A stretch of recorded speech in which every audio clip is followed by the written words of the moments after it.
Do your rolls sound like this when practicing at home with a metronome? But like this as a full drum line?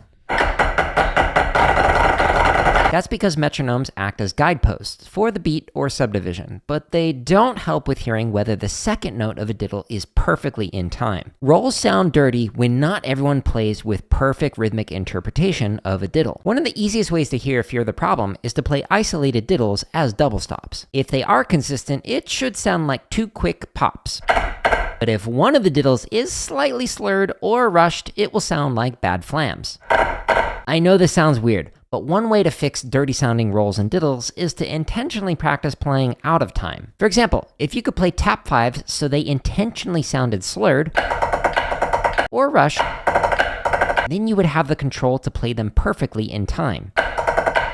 Not only does practicing slurred and rushed diddles help you control the timing of a diddle, but it helps you to hear when your interpretation is slightly off so you can correct it. The exercise called 5-stroke timing helps with that. The play-along moves 5-stroke rolls across the subdivision so each line starts on a different partial. The exercise starts with a bar of check, followed by a slurred out 5-stroke, and then a normal 5-stroke interpretation, which are followed by a rushed 5-stroke and another normal 5-stroke interpretation. By intentionally switching back and forth between the different diddle interpretations, you'll develop an ear to hear when your diddle interpretation is just slightly off, as well as the control to fix it. You can practice this with play-alongs in this YouTube playlist in my channel's home tab. Once you get those 5-stroke variations down, you can practice controlling slurred, normal, and rush diddles with the exercises in the diddle timing or roll timing playlist in the technique section of my YouTube channel's home tab, which has thousands more free exercises and drumming tips like how to improve the second note of a diddle using exercises I haven't talked about in this video.